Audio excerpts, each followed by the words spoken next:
Hi students, ഇന്ന് നമ്മൾ electrical and electronics engineering module 2 part 5 ഈ ഒരു മൊഡ്യൂളിലെ അവസാനത്തെ പാർട്ടാണ് നമ്മൾ നോക്കുന്നത്. ഓക്കെ, ഇപ്പോൾ കഴിഞ്ഞ ക്ലാസ്സിൽ നമ്മൾ ട്രാൻസ്ഫോമേഴ്സിനെ കുറിച്ച് പരിചയപ്പെട്ടു. Next EMF equation of transformer നമ്മൾ ഡിറൈവ് ചെയ്തു. ഇനി നമുക്ക് പറയാനുള്ളത് വോൾട്ടേജ് ട്രാൻസ്ഫോർമേഷൻ റേഷ്യോ എന്താണെന്നുള്ളതാണ്. വോൾട്ടേജ് ട്രാൻസ്ഫോർമേഷൻ റേഷ്യോ നമ്മൾ ഡിനോട്ട് ചെയ്യുന്നത് K എന്ന് പറഞ്ഞ വാല്യൂ കൊണ്ടാണ്. വളരെ സിമ്പിളായിട്ടുള്ളതാണ്. It is the ratio of secondary voltage or EMF, അല്ലെങ്കിൽ സെക്കൻഡറി വൈൻഡിങ്ങിലുള്ള EMF അല്ലെങ്കിൽ വോൾട്ടേജിന് അതും പ്രൈമറി വൈൻഡിങ്സിലുള്ള വോൾട്ടേജ് ഓർ EMF തമ്മിലുള്ള റേഷ്യോ അഥവാ E2/E1. It is the ratio of secondary voltage or EMF to the voltage or EMF in the primary coil. അഥവാ സെക്കൻഡറിയിലുള്ള EMFനെ നമ്മൾ E2 എന്ന് കൊടുത്തു കഴിഞ്ഞാൽ പ്രൈമറിയിലുള്ള EMFനെ E1 എന്ന് കൊടുത്തു കഴിഞ്ഞാൽ E2/E1നെയാണ് നമ്മൾ voltage transformation ratio equal to. അതെന്തിന് ഈക്വൽ ആണ്? N2/N1. N2 എന്ന് പറഞ്ഞാൽ number of turns in the secondary by number of turns in primary. അപ്പോൾ voltage transformation ratio K equal to E2/E1 equal to N2/N1. N2/N1. It is the ratio of secondary voltage or EMF to the primary coil voltage or EMF. അല്ലെങ്കിൽ വേറെ ഇത് പറയുകയാണെങ്കിൽ it is the ratio of voltage or EMF in the primary to the voltage or EMF in the it is the ratio of the voltage or EMF in the secondary to the voltage or EMF in the primary അഥവാ E2/E1. ഇനി അത് എന്തിന് equal ആണ്? Equal to the ratio of the number of turns in the secondary to the number of turns in the primary അഥവാ E2/E1 equal to N2/N1 equal to K. വളരെ സിമ്പിളാണ്.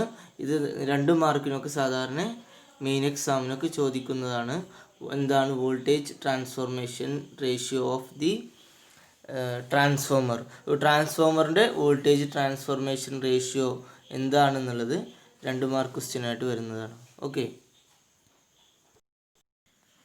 ഇനി നമ്മൾ പറയാൻ പോകുന്നത് classification of transformers based on construction അനുസരിച്ച് transformers എങ്ങനെ classify ചെയ്യാന്നുള്ളതാണ്.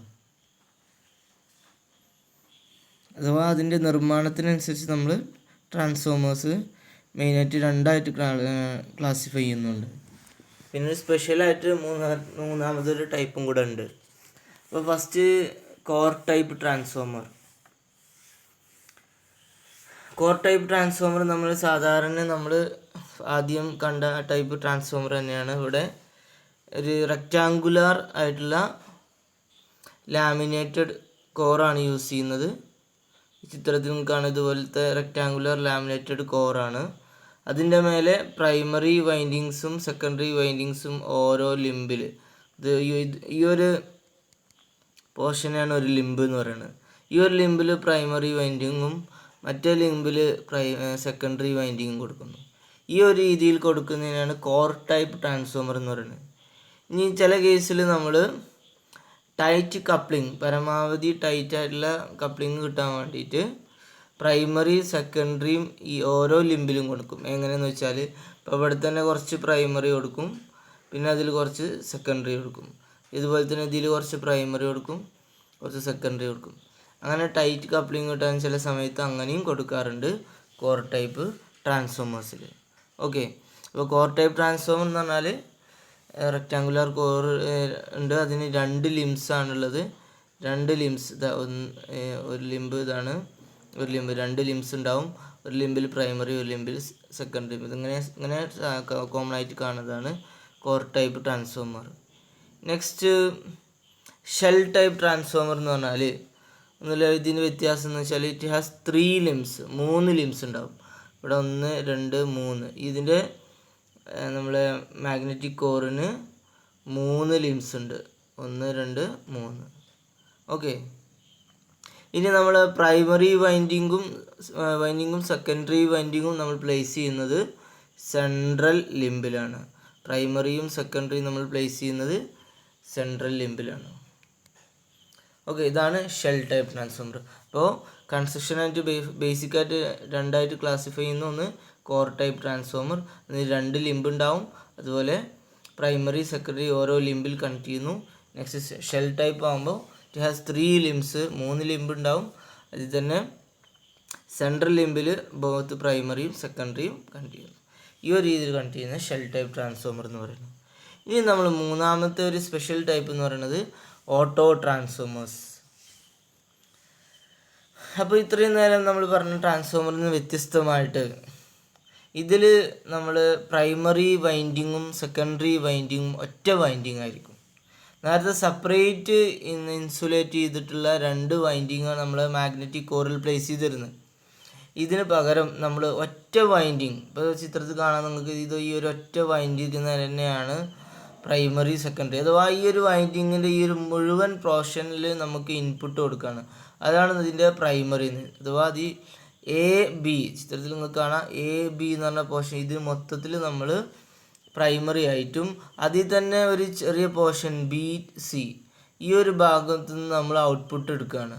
ഈ ഒരു ഭാഗത്തു നിന്ന് അതാണ് നമ്മുടെ സെക്കൻഡറി വൈൻഡിങ്. അപ്പോൾ ഒരേ വൈൻഡിങ്ങിൻ്റെ മുഴുവൻ ഒരു പോർഷൻ അല്ലെങ്കിൽ മൊത്തത്തിൽ എ ബി എന്ന് പറഞ്ഞ പോർഷൻ മൊത്തത്തിൽ പ്രൈമറിയും അതിൽ നിന്നൊരു പോർഷൻ മാത്രം സെക്കൻഡറിയും, അങ്ങനെ എടുക്കുന്ന ടൈപ്പ് ട്രാൻസ്ഫോമേഴ്സ്. ഇത് നമ്മൾ ഒറ്റ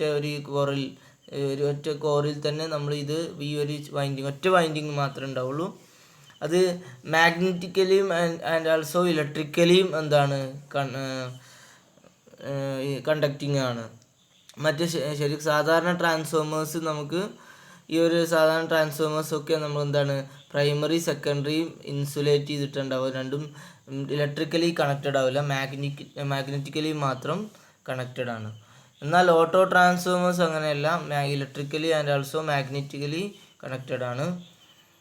അതിൽ നമുക്ക് ഇപ്പോൾ ചിത്രത്തിൽ നിങ്ങൾക്ക് കാണാം, ഇതിൽ എ ബി എന്ന് പറഞ്ഞ പോർഷനാണ് നമ്മൾ ഈ മൊത്തം വൈൻഡിങ് ആണെന്ത് എ ബി എന്ന് പറഞ്ഞാൽ ഈ ഒരു മൊത്തം വൈൻഡിങ് നമ്മൾ അതിൻ്റെ പ്രൈമറി ആയിട്ട് എടുക്കുന്നു. എന്നാൽ അതിൻ്റെ തന്നെ സെക്കൻഡറി വൈൻഡിങ് എന്ന് പറഞ്ഞാൽ ട്രാൻസ്ഫോമറിൻ്റെ സെക്കൻഡറി വൈൻഡിങ് എന്ന് പറഞ്ഞാൽ ഇതിൽ തന്നെ ഇവിടെ സി എന്ന് കൊടുക്കുന്നത്, ഈ സി എന്ന് പറഞ്ഞ പോർഷൻ സി ടു ബി അഥവാ ബി സി എന്ന് പറഞ്ഞ portion of the winding secondary ആയിട്ട് ആക്ട് ചെയ്യും. അപ്പോൾ ഇങ്ങനെയുള്ള ട്രാൻസ്ഫോമേഴ്സിനെയാണ് നമ്മൾ ഓട്ടോ ട്രാൻസ്ഫോമേഴ്സ് എന്ന് വിളിക്കുന്നത്. Auto transformers.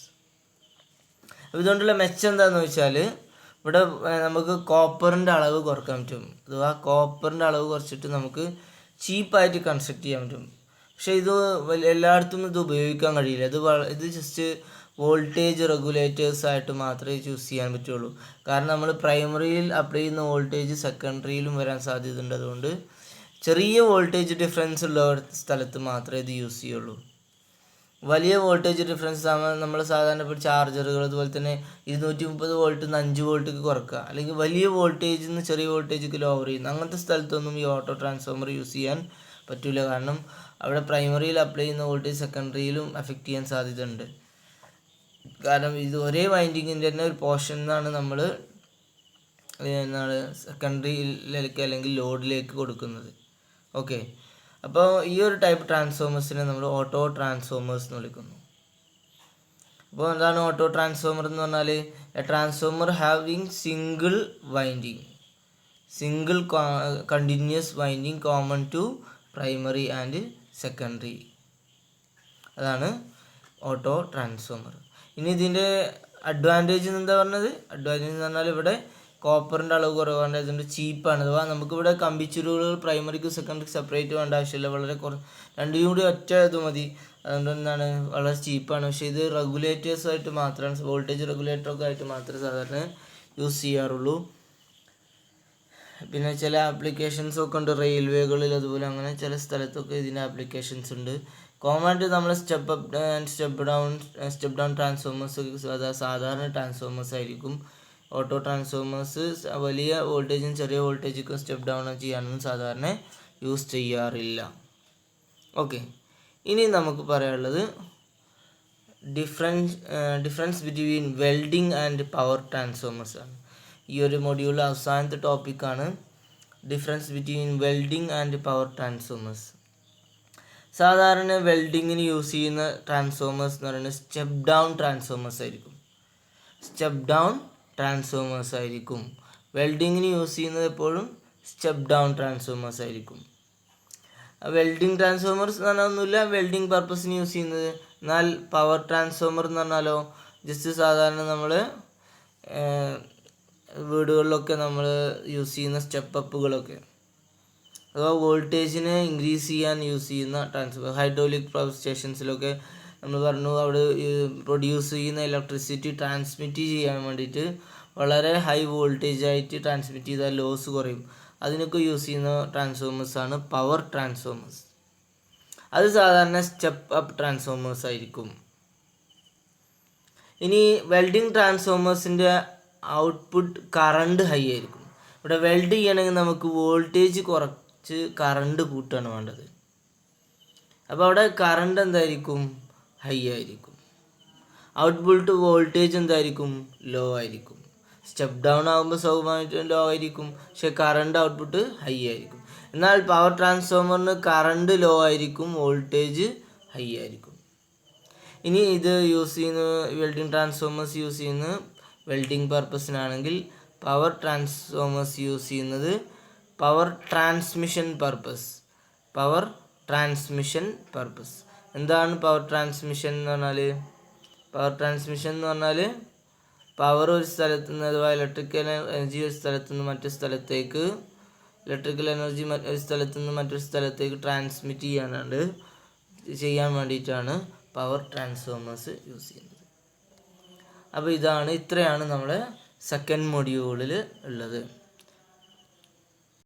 നമുക്ക് ഈ സെക്കൻഡ് മൊഡ്യൂളിൽ എക്സാമിന് ഇമ്പോർട്ടൻ്റ് ആയിട്ട് ചോദിക്കുന്ന ഇമ്പോർട്ടൻറ്റ് ക്വസ്റ്റ്യൻസ് ഏതൊക്കെയാണെന്ന് നോക്കാം. ഇമ്പോർട്ടൻറ്റ് ക്വസ്റ്റ്യൻസ് സെക്കൻഡ് മൊഡ്യൂൾ സാധാരണയായിട്ട് എക്സാമിന് ചോദിക്കാറുള്ള ഇമ്പോർട്ടൻറ്റ് ക്വസ്റ്റ്യൻസ് നമുക്ക് നോക്കാം ഇന്നത്തെ ഒരു സെഷനിൽ. Okay, first D C motor എന്താണെന്നൊന്നും എക്സാമിന് ചോദിക്കൂല. ഇനി working principle of D C motor അപൂർവങ്ങളായിട്ടൊക്കെ ചോദിച്ചിട്ടുണ്ട്, ലെസ് ഇമ്പോർട്ടൻ്റ്. അപ്പോൾ ഞാൻ ഒരു സിംഗിൾ ടിക്ക് ഇടുന്നത് ലെസ് ഇമ്പോർട്ടൻ്റ് ആണ്, ഡബിൾ ടിക്ക് ഇടുന്നത് കൂടുതൽ ഇമ്പോർട്ടൻ്റ് ആണ്. അപ്പോൾ ജസ്റ്റ് എന്താണ് working principle of D C motor നിങ്ങൾ വായിച്ചിരിക്കണം. വളരെ വളരെ ഇമ്പോർട്ടൻ്റ് ആണെന്ന് പറയാൻ പറ്റില്ല, ജസ്റ്റ് ചിലപ്പോഴൊക്കെ എക്സാമിന് ചോദിച്ചിട്ടുണ്ട് എന്നുള്ളൂ. ഓക്കെ, അപ്പോൾ അതിൽ നെക്സ്റ്റ് വരുന്നത് ഫ്ലെമിങ്സ് ലെഫ്റ്റ് ഹാൻഡ് റൂളാണ്. ഇതും ഒരു അത്ര വളരെ ഇമ്പോർട്ടൻ്റ് ആണെന്ന് പറയാൻ പറ്റില്ല, ജസ്റ്റ് ചെറുതായിട്ട് ഇമ്പോർട്ടൻ്റ് ആണ്. ജസ്റ്റ് നിങ്ങൾ മനസ്സിലാക്കിയിരിക്കണം. അപൂർവമായിട്ടൊക്കെ എക്സാമിന് ചോദിച്ചിട്ടുണ്ട്, എന്നാലും കൂടുതലും ഫ്ലെമിങ്സ് റൈറ്റ് ഹാൻഡ് റൂളാണ് ചോദിച്ചിട്ടുള്ളത്. ലെഫ്റ്റ് ഹാൻഡ് റൂളും ചോദിച്ചിട്ടുണ്ട്, തീരെ തള്ളിക്കളയാൻ പാടില്ല. എക്സാമിന് ജസ്റ്റ് വായിച്ച് നോക്കണം. ഇത് വളരെ ചിലപ്പോഴൊക്കെ ചോദിക്കാൻ 6 മാർക്കിനൊക്കെ ചോദിക്കാൻ സാധ്യത ഉണ്ട്, 6 മാർക്കിനൊക്കെ ചോദിക്കാൻ സാധ്യതയുള്ള ഒരു ക്വസ്റ്റ്യനാണ് ഫ്ലെമിങ്സ് ലെഫ്റ്റ് ഹാൻഡ് റൂള്. അല്ലെങ്കിൽ 2 മാർക്കിനൊക്കെ ചോദിക്കും. ആ രീതിയിൽ വരുന്ന ഒരു ക്വസ്റ്റ്യനാണ്. ഇത് ഇമ്പോർട്ടൻ്റ് തന്നെയാണ്, എന്നാൽ ഡബിൾ ഇമ്പോർട്ടൻ്റ് അല്ല. നെക്സ്റ്റ് എന്ന് പറയുന്നത് വർക്കിംഗ് ഓഫ് ഡി സി മോട്ടോറും അങ്ങനെ സ്ഥിരമായിട്ട് ചോദിക്കുന്ന ഒരു ക്വസ്റ്റ്യനൊന്നുമല്ല. Principle and working of D C motor എന്ന് പറഞ്ഞിട്ട് just working principle of D C മോട്ടോറും വർക്കിംഗ് കൂടെ ചെറിയ നിലക്ക് ചിലപ്പോൾ അപൂർവങ്ങളായിട്ടൊക്കെ 6 മാർക്കിനൊക്കെ ചോദിച്ചിട്ടുണ്ടെന്നല്ലാതെ വളരെ വളരെ ഇമ്പോർട്ടൻ്റ് ആണെന്ന് പറയാൻ പറ്റില്ല. പക്ഷേ ചെറിയതായിട്ട് നിങ്ങൾ വായിച്ച് നോക്കണം. തീരെ മൈൻഡ് ചെയ്യാതെ വിട്ട് കഴിഞ്ഞാൽ ഇത് മനസ്സിലാക്കിയാൽ ഇതിൻ്റെ ഡീപ്പായിട്ടുള്ള കാര്യങ്ങൾ നെക്സ്റ്റ് സംഭവങ്ങൾ നിങ്ങൾക്ക് മനസ്സിലാവുള്ളൂ. ഇനി classification of D C Motors based on field connection. ഇത് എന്ന് പറയുന്നത് ഡബിൾ ഇമ്പോർട്ടൻ്റ് ആണ്. ക്ലാസിഫിക്കേഷൻ ഡബിൾ ഇമ്പോർട്ടൻ്റ് ആണ്.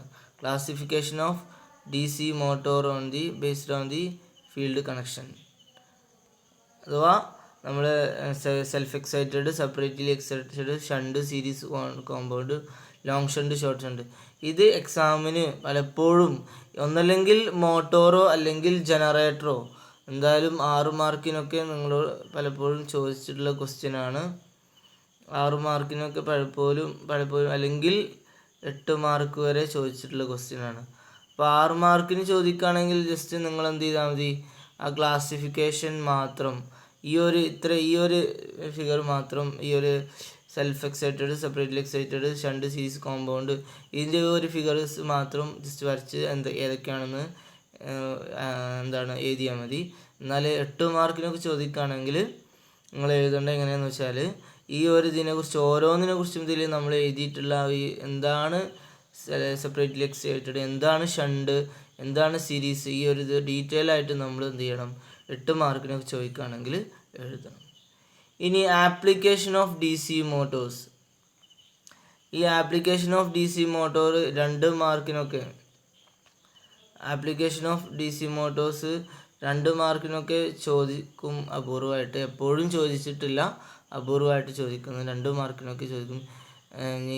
ഇനി ഇൻ കേസ് നെക്സ്റ്റ് എക്സാമിന് ഇനി 6 മാർക്ക് ചോദിച്ചിട്ട് സാർ ഇങ്ങനെ പറഞ്ഞല്ലോ എന്നും പറയാൻ നിൽക്കണ്ട. ഏതും എങ്ങനെയും ചോദിക്കാം. പക്ഷേ സാധാരണയിൽ ഇങ്ങനെയാണ് ചോദിക്കുക. അപ്പോൾ ഫുൾ പഠിക്കാൻ കഴിയുന്ന ആൾക്കാരില്ല, എന്തായാലും അതൊക്കെ പഠിക്കണം. പക്ഷെ ജസ്റ്റ് എക്സാമിന് പാസ്സാകണമെന്ന് മാത്രം ചിന്തയുള്ളവരാണെങ്കിൽ ഇതൊക്കെ 2 മാർക്കിനുള്ള നിലയ്ക്ക് ജസ്റ്റ് വായിച്ച് നോക്കി പോകണം.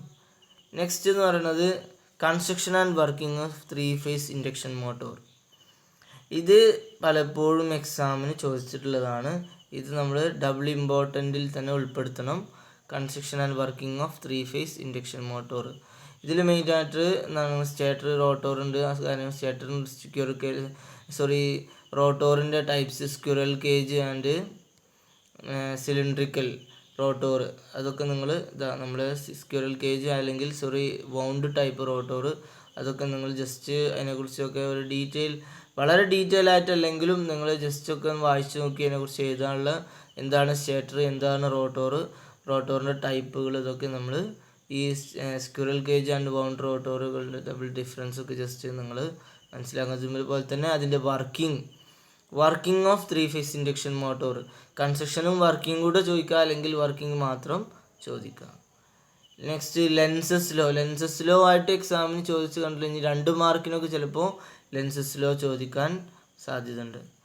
Next application of 3 phase induction മോട്ടോറും. ഇതും അങ്ങനെ വളരെ ഇമ്പോർട്ടൻ്റ് അല്ലെങ്കിലും ജസ്റ്റ് 2 മാർക്കിനൊക്കെ വേണമെങ്കിൽ ചോദിക്കാവുന്നതാണ്. Next single phase induction motor. Single phase induction മോട്ടോറിൽ നിന്ന് ഡിഫറെൻറ്റ് ടൈപ്സ് ഉണ്ട്. ചിലപ്പോൾ ഒരു പ്രാവശ്യം എക്സാമിന് ചോദിച്ചിട്ടുണ്ട്, ഇതിൻ്റെ സിംഗിൾ ഫേസ് ഇൻഡക്ഷൻ മോട്ടോറിൻ്റെ വർക്കിംഗ് ചോദിച്ചിട്ടുണ്ട്. അത് ഇമ്പോർട്ടൻ്റ് ആണ്, ഡബിൾ ഇമ്പോർട്ടൻ്റ് ആണെന്ന് പറയാൻ പറ്റില്ലെങ്കിലും ഇമ്പോർട്ടൻ്റ് ആണ്. നിങ്ങൾ ഇതിൻ്റെ ഒരു വർക്കിംഗ് നിങ്ങൾ ജസ്റ്റ് വായിച്ച് നോക്കണം. ഓക്കെ, ഇനി ഇതിൽ നിന്ന് തന്നെ ക്ലാസിഫിക്കേഷൻ ഏതെങ്കിലും ഒരു ടൈപ്പ്. ഇത് എക്സാമിന് ചിലപ്പോൾ 6 മാർക്കിന് ചോദിക്കാറുണ്ട്. എന്താണ് കപ്പാസിറ്റർ സ്റ്റാർട്ട് ഇൻഡക്ഷൻ മോട്ടോർ, അല്ലെങ്കിൽ എന്താണ് capacitor start capacitor run induction motor, അല്ലെങ്കിൽ എന്താണ് പെർമനൻറ്റ് കപ്പാസിറ്റർ ഇൻഡക്ഷൻ മോട്ടോർ, അല്ലെങ്കിൽ ഷാഡഡ് പോൾ ഇൻഡക്ഷൻ മോട്ടോർ എന്താണ്. ഇതിൽ ഏതെങ്കിലും ഒക്കെ റിലേറ്റ് ചെയ്ത് പഠിച്ചാൽ ഒക്കെ ഒരുപോലെ തന്നെയാണ്, ചെറിയ വ്യത്യാസങ്ങളുള്ളൂ. അപ്പോൾ ഓരോന്നും റിലേറ്റ് ചെയ്ത് പഠിച്ചു കഴിഞ്ഞാൽ വളരെ സിമ്പിളായിട്ട് നിങ്ങൾക്ക് 6 മാർക്കിനൊക്കെ സാധാരണ ഇതിൽ ഏതെങ്കിലും ഒന്നൊക്കെ, അല്ലെങ്കിൽ 6 മാർക്കോ 7 മാർക്കോ 8 മാർക്കോ ആയിട്ട് ഏതെങ്കിലും ഒന്ന് പലപ്പോഴും ചോദിച്ചിട്ടുള്ളതാണ് ഈ ഒരു മൊഡ്യൂൾ. അപ്പോൾ നിങ്ങൾ ചോദിക്കുന്നത് ഇന്നിപ്പോൾ എല്ലാതും ആയില്ലേ? എല്ലാതും ആയി എന്നുള്ളതെന്ന് പറയാനില്ല. ഇന്ന് നിങ്ങൾക്ക് എന്ത് ചെയ്യുക, ഇപ്പം നിങ്ങൾക്ക് മൊഡ്യൂളുകൾ സെലക്ട് ചെയ്തിട്ട് നിങ്ങൾക്ക് പഠിക്കാൻ എളുപ്പമുള്ള ഒരു ഭാഗം നമ്മൾ 6 മാർക്ക് 7 മാർക്കും പറയുന്ന കാര്യങ്ങൾ കൂടുതൽ ഫോഴ്സ് ചെയ്ത് പഠിക്കുക എന്നുള്ളതാണ് എൻ്റെ ഒരു കാര്യം. എക്സാം പോയിൻ്റ് ഓഫ് വ്യൂവിലാണെന്ന് പറയണത്, എന്നാൽ നിങ്ങൾക്ക് മനസ്സിലാക്കാൻ വേണ്ടിയിട്ട് നിങ്ങൾ എല്ലാതും ഇതിൽ പഠിച്ചിരിക്കണം. നെക്സ്റ്റ് ഇതിൽ വളരെ വളരെ ഇമ്പോർട്ടൻ്റ് ആണ് സ്റ്റാർട്ടേഴ്സ് എന്ന് പറഞ്ഞാൽ സ്റ്റാർട്ടേഴ്സ് എന്താണെന്നല്ല ചിലപ്പോൾ ചോദിക്കുക. Necessity of starter single important ആണ്, അഥവാ ചിലപ്പോൾ ചോദിക്കും, അപൂർവമായിട്ട് ചോദിച്ചു കണ്ടിട്ടുണ്ട്. പക്ഷെ വളരെ ഇമ്പോർട്ടൻ്റ് ആയിട്ടുള്ളതാണ് ഈ 3 പോയിൻ്റ് സ്റ്റാർട്ടർ ഡബിൾ ഇമ്പോർട്ടൻ്റ് ആണ്. എക്സാമിന് എന്തായാലും ഒന്നല്ലെങ്കിൽ 3 പോയിൻ്റ് സ്റ്റാർട്ടർ, അല്ലെങ്കിൽ DOL സ്റ്റാർട്ടർ എന്തായാലും ചോദിക്കും. അതും അല്ലെങ്കിൽ സ്റ്റാർ ഡെൽറ്റ സ്റ്റാർട്ടർ. ഈ 3 സ്റ്റാർട്ടറിൽ ഏതെങ്കിലും ഒരു സ്റ്റാർട്ടർ പഠിച്ചു കഴിഞ്ഞാൽ നിങ്ങൾക്ക് പറയാൻ മിക്കവാറും ആ ഒരു 15 മാർക്ക് ക്വസ്റ്റ്യനിൽ ഒന്ന് അറ്റൻഡ് അതിലൊരു 8 മാർക്കോ 7 മാർക്കോ എന്തായാലും അറ്റൻഡ് ചെയ്യാൻ കഴിയുന്നതാണ് ഇതുവരെ കണ്ടുള്ള ക്വസ്റ്റ്യൻ പേപ്പറുകളിൽ ഒക്കെ ഉള്ളത്. അപ്പോൾ ഈ ഒരു 3 സ്റ്റാർട്ടേഴ്സും നിങ്ങൾ പഠിച്ചിരിക്കണം, അല്ലെങ്കിൽ ഏതെങ്കിലും 2 പഠിച്ചിരിക്കണം. 3 പഠിക്കാൻ ഏറ്റവും ബെറ്റർ. ഈ സ്റ്റാർട്ടേഴ്സ് എക്സാമിന് ഡബിൾ ഇമ്പോർട്ടൻ്റ് ആണ്, വളരെ ഇമ്പോർട്ടൻ്റ് ആണ്, പലപ്പോഴും ചോദിച്ചിട്ടുള്ളതാണ്. നെക്സ്റ്റ് എന്ന് പറയുന്നത് ട്രാൻസ്ഫോമേഴ്സ്. ഇനി നമ്മൾക്കറിയാം 15 മാർക്കിൻ്റെ ക്വസ്റ്റ്യൻ എന്ന് പറഞ്ഞാൽ പകുതി ഒരു ഭാഗത്തു നിന്നും ഒരു മൊഡ്യൂളിൽ തന്നെ 2 സെക്ഷൻ ഉണ്ടാവും അല്ലേ.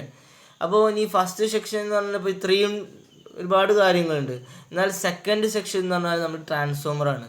വളരെ ഇത് ഒരുപാട് പഠിക്കാൻ കഴിയാത്ത ഒരാൾക്ക് ആ ക്ലാസിഫിക്കേഷനൊക്കെ പഠിച്ചതിന് ശേഷം കുറച്ച് capacitor starting single phase induction മോട്ടറിൻ്റെ കുറച്ച് ഡിഫറെൻറ്റ് ടൈപ്സൊക്കെ പഠിച്ച് നെക്സ്റ്റ് ട്രാൻസ്ഫോമേഴ്സ് മുഴുവനായിട്ട് പഠിക്കാം. കാരണം ട്രാൻസ്ഫോമേഴ്സ് എക്സാമിന് ഈ ഒരു ഇതിൻ്റെ സെക്കൻഡ് ഇപ്പോൾ ഈ ഒരു ഫസ്റ്റ് മൊഡ്യൂളിൻ്റെ തന്നെ 2ാം ഭാഗമായിട്ടാണ് ട്രാൻസ്ഫോമേഴ്സിനെ കുറിച്ച് ചോദിക്കാറ്. അപ്പോൾ ട്രാൻസ്ഫോമേഴ്സ് കറക്റ്റായിട്ട് പഠിച്ചു കഴിഞ്ഞാൽ നിങ്ങൾക്ക് ആ ഒരു 15 മാർക്ക് വരെ അറ്റൻഡ് ചെയ്യാൻ സാധ്യത, നിങ്ങൾക്ക് അതിനുള്ള ഒരു ചാൻസ് കിട്ടും. അപ്പോൾ അതിൽ ട്രാൻസ്ഫോമറിൽ എന്താ പഠിക്കേണ്ടതെന്ന് വെച്ചാൽ എന്താണ് ട്രാൻസ്ഫോമർ എന്നൊന്നല്ല എക്സാമിന് ചോദിക്കുക. ട്രാൻസ്ഫോമറിൽ മെയിനായിട്ട് ചോദിക്കുന്നത് വളരെ ഡബിൾ ഇമ്പോർട്ടൻ്റ് ആയിട്ടുള്ളത് EMF ഇക്വേഷൻ ഓഫ് ട്രാൻസ്ഫോമറിൻ്റെ ഡെറിവേഷനാണ്. ഒന്ന് EMF ഇക്വേഷൻ ഓഫ് ട്രാൻസ്ഫോമറിൻ്റെ ഡെറിവേഷനാണ് എക്സാമിന് ചോദിക്കുക. പിന്നെ വർക്കിംഗ് ഓഫ് ട്രാൻസ്ഫോമറൊക്കെ ചോദിക്കുക അപൂർവമൊക്കെ ഉള്ളൂ. അത് കൂടുതൽ ചോദിക്കാറ് EMF equation of transformer derive ചെയ്യാനാണ്. പിന്നെ ഈ ഒരു ഭാഗത്ത് നിന്ന് ചോദിക്കുക 2 മാർക്കിന് ചോദിക്കാൻ സാധ്യത ഉള്ളതാണ് വോൾട്ടേജ് ട്രാൻസ്ഫോർമേഷൻ റേഷ്യോ. 2 മാർക്കിന് ചില സമയത്ത് നമ്മൾ EMF ഇക്വേഷൻ ഓഫ് ട്രാൻസ്ഫോമറും അതുപോലെ തന്നെ വോൾട്ടേജ് ട്രാൻസ്ഫോർമേഷൻ റേഷ്യോ രണ്ടും കൂടെ 8 മാർക്കിനൊക്കെ ചോദിക്കാറുണ്ട്. EMF ഇക്വേഷൻ ഡിറൈവ് ചെയ്യാനും ഇതിൻ്റെ കൂടെ തന്നെ വോൾട്ടേജ് ട്രാൻസ്ഫോർമേഷൻ റേഷ്യോ. ഇനി നമുക്ക് ഈ classification based on construction of transformers, ഇത് പലപ്പോഴും നമ്മൾ 6 മാർക്കിന് കൊണ്ട് ക്വസ്റ്റ്യൻസിൽ പലപ്പോഴും ചോദിക്കുന്നതാണ് ക്ലാസിഫിക്കേഷൻ ബേസ്ഡ് ഓൺ കൺസ്ട്രക്ഷൻ. നമ്മൾ നേരത്തെ കണ്ടിട്ടുള്ള DC motors based on field connection classification, DC മോട്ടോറിൻ്റെ ക്ലാസിഫിക്കേഷൻ പഠിച്ചു. ആ ക്വസ്റ്റ്യൻ ചോദിച്ചിട്ടില്ലെങ്കിൽ പിന്നെ ചോദിക്കുന്നത് ഇതായിരിക്കും, classification of transformers based on construction, അഥവാ core type, shell type, auto transformer. ഇനി ഓട്ടോ ട്രാൻസ്ഫോമർ മാത്രം ചില സമയത്ത് 6 മാർക്കിന് ചോദിച്ചിട്ടുണ്ട്, അല്ലെങ്കിൽ 2 മാർക്കിനൊക്കെ ചോദിച്ചിട്ടുണ്ട്. അപ്പോൾ ഈ ഒരു ഓട്ടോ ട്രാൻസ്ഫോമറും നിങ്ങൾ തറവായിട്ട് പഠിക്കുക. ഇനി ഇതിൽ തന്നെ വെൽഡിംഗ് ട്രാൻസ്ഫോമറും പവർ ട്രാൻസ്ഫോമറും തമ്മിലുള്ള ഡിഫറൻസ് ഇങ്ങനെ തന്നെ എക്സാമിന് 6 മാർക്കിനോ 7 മാർക്കിനോ ചോദിച്ചിട്ടുണ്ട്. അപ്പോൾ നിങ്ങൾ ഈ ഒരു ടാബിൾ വെച്ചിട്ട് ഇതൊരു നിങ്ങൾ എഴുതിയാൽ മതി. അപ്പോൾ ഇതും നമുക്ക് ഇമ്പോർട്ടൻ്റ് ആണ്. നെക്സ്റ്റ് നമ്മൾ ക്ലാസിഫിക്കേഷൻ ബേസ്ഡ് ഓൺ കൺസ്ട്രക്ഷൻ എന്ന് പറയുന്നത് ഇതും ഡബിൾ ഇമ്പോർട്ടൻ്റ് ആണ്. അപ്പോൾ ഈ ഒരു മൊഡ്യൂളിൽ നമുക്ക് പഠിക്കേണ്ട കാര്യങ്ങൾ ഇത്രയാണ് മെയിനായിട്ട് ഉള്ളത്. ഇതിൽ തന്നെ ഞാൻ പറഞ്ഞു ഇമ്പോർട്ടൻ്റ് ആയിട്ടുള്ളതെന്ന് പറയുന്നത് നിങ്ങൾ ഒന്നല്ലെങ്കിൽ നമ്മൾ മോട്ടോറിൽ തന്നെ ഒരു സെക്ഷൻ കറക്റ്റ് പഠിക്കുക. അതിൽ തന്നെ DC മോട്ടോറിൻ്റെ ക്ലാസിഫിക്കേഷൻ, അതിൽ തന്നെ ഇൻഡക്ഷൻ മോട്ടോർ 3 ഫേസും സിംഗിൾ ഫേസിലെ 3-4-5 ടൈപ്പ്. പിന്നെ വരുന്നത് ഈ ഒരു മൊഡ്യൂളിൽ നിന്ന് വരുന്നത് ട്രാൻസ്ഫോമറാണ്. ട്രാൻസ്ഫോമറിൻ്റെ EMF ഇക്വേഷൻ ഡിറൈവ് ചെയ്യാനും പിന്നെ step up step down transformers, അതുകൊണ്ടുള്ള ട്രാൻസ്ഫോമറിൻ്റെ ബേസിക് കൺസ്ട്രക്ഷൻ എന്താണ് ട്രാൻസ്ഫോമർ എന്നൊക്കെ ചോദിച്ചിട്ട് അത് അപൂർവമായിട്ടൊക്കെ ചോദിച്ചിട്ടുണ്ട്. കൂടുതൽ ചോദിക്കാറ് EMF ഇക്വേഷനാണ്. നെക്സ്റ്റ് ക്ലാസിഫിക്കേഷൻ ചോദിക്കാറുണ്ട്, ഓട്ടോ ട്രാൻസ്ഫോമർ ചോദിക്കാറുണ്ട്, വെൽഡിംഗ് ട്രാൻസ്ഫോമർ, പവർ ട്രാൻസ്ഫോമർ തമ്മിലുള്ള ഡിഫറൻസ് ചോദിക്കാം. ഇത്രയാണ് നമ്മൾ സെക്കൻഡ് മൊഡ്യൂളിൽ നിങ്ങൾക്ക് പഠിക്കാനുള്ളത്. ഓക്കെ, ഇതോടെ നമുക്ക് നെക്സ്റ്റ് തേർഡ് മൊഡ്യൂളിൽ ആയിട്ട് നെക്സ്റ്റ് ക്ലാസ്സിൽ കാണാം. Okay, thanks.